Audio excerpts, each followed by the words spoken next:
Hello, I'm recording this on June 5th, and that means two things.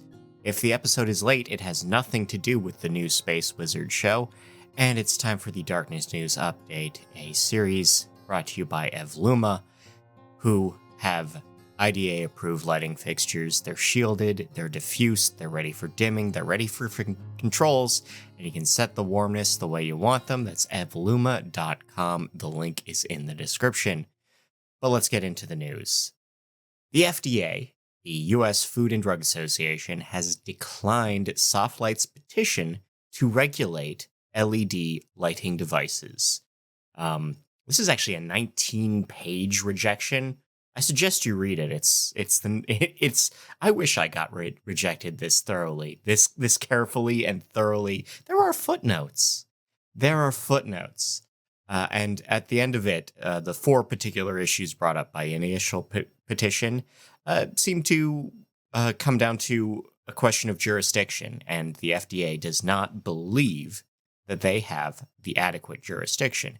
They refer a number of issues that are brought up by Mark Baker to the ADA, which is probably where they should go. And while we're talking about it, jurisdiction is a little messy. You know, if you buy a frozen pizza, it's approved by the FDA. Unless there's pepperoni on it, and then it's approved by the USDA. And there's a lot of this. Headlights should be regulated by the DOT, and maybe streetlights as well, but that could also be Health and Human Services or Housing and Urban Development. There are a lot of options and a lot of questions, and there are still plenty of ways to pursue this because persistence will pay off. I should also note that SoftLight is suing the FDA at the same time they were writing the petition. That has yet, the lawsuit will get resolved later, I guess. More details when we have details. A parliamentary staffer in Australia can't get better office lighting and is having seizures at work. Just thought you wanted to know that. We have the U.S. Border Patrol pausing lighting on 20 miles of the Texas border. They are allowing for a month of public consultations before flipping the switch, so we'll see if that goes for it.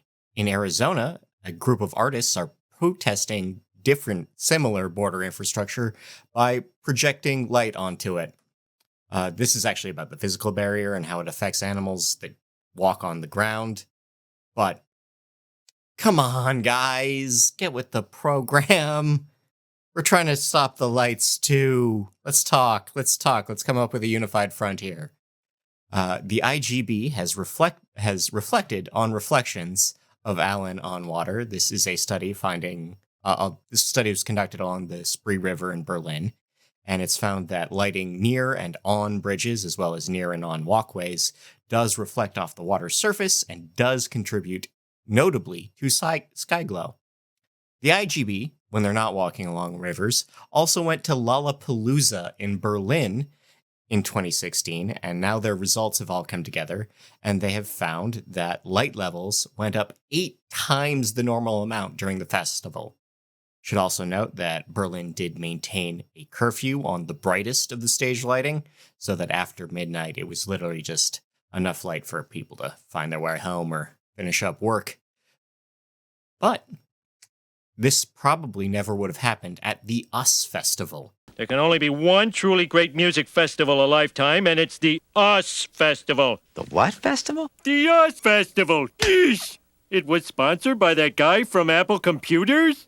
What computers? A Gallup poll has shown that everyone is more stressed and sleep deprived now than they have been in the past. This is charting a number of surveys taken over time, finding that people who sleep less are also more stressed, possibly about their sleep levels. Monash University has begun tests on a sleep-wake program for night shift workers. This is a new app. It's an app that helps people rest better, but they are asking for more time to do trials on larger numbers of people. We have found that light being on all day, 24 hours, during pregnancy changes the circadian gene expression of rats. This is children being affected by prenatal conditions. We've also found that stress hormones in teen mice are linked with the circadian response. This is a bigger study on stress in adolescents, but it does note a correlation between stress levels being given artificial stress cortisols and how it shifts their circadian rhythm.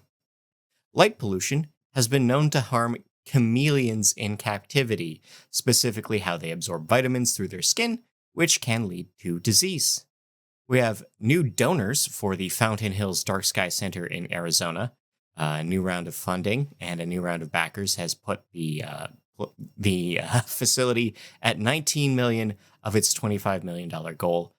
You can buy naming rights for $2 or $8 million, depending on if you want the whole building or just a section of it, if you got that lying around. Dark Sky Ireland has secured funding from the Irish Community Foundation. But meanwhile, in the U.S., Traverse City Civil Court has upheld city lighting regulations. A court has found that distinct and different injuries allow for a civil complaint for nuisance lighting on top of a right by law complaint. So this is a church and school that were in violation, and they have 60 days to add shielding and to dim their lighting at night. Newcastle County has approved a light pollution ordinance. This is in Delaware, and they are looking for recognition from Dark Sky International. San Marcos, Texas has passed new lighting regulations. This is part of the BOLD initiative, which is a fantastic acronym game. Fantastic. This is Better Outdoor Lighting Decisions, and that's being spearheaded by Dark Sky Texas. In Manzanita, Oregon, we have another dark sky ordinance going through. This is also as part of work with the DSI. We have advocates meeting in Lower Zug, the Netherlands, specifically to address light pollution in their harbor. In Atlanta, we have volunteers taking early morning walks to chart bird strikes. This is part of Georgia's Project Safe Flight, checking for injured birds and what we can do to change that. In Portland, Maine, we have another Lights Out program going on. Seasonal advocacy continues to be seasonal. Calgary, Alberta bird watchers have begun raising concerns over lighting in the city, as well as asking for changes to window design. In New Zealand, Canterbury has begun a new astrotourism campaign. This is funded by the Christchurch government. In Australia, Karakalinga is the first dark sky community in the country. It's located on the coast in South Australia. It's a small vacation town. DSI has also recognized Moab, Utah as a dark sky town. This is the second town designator in Utah, and it's near the Arches National Park in the Canyonlands. The Canyonlands is a big-time dark sky sanctuary. And what's interesting is always that these dark sky programs do move neighbor by neighborhood. We see a park will get it and the towns nearby will get it. And that's, that may just be how this whole thing spreads. And residents of Johor Bahru in Malaysia have celebrated the fact that AIA has turned off their sign. It was very big. It was very bright. It was so bad. And sometimes you just got to take the wins as they are. Again, I've been Scott Wachter. I want to thank Lighthead. I want to thank the Lighting and Darkness Foundation. I want to thank Evluma, and I want to thank you. Until next time, take care of yourself.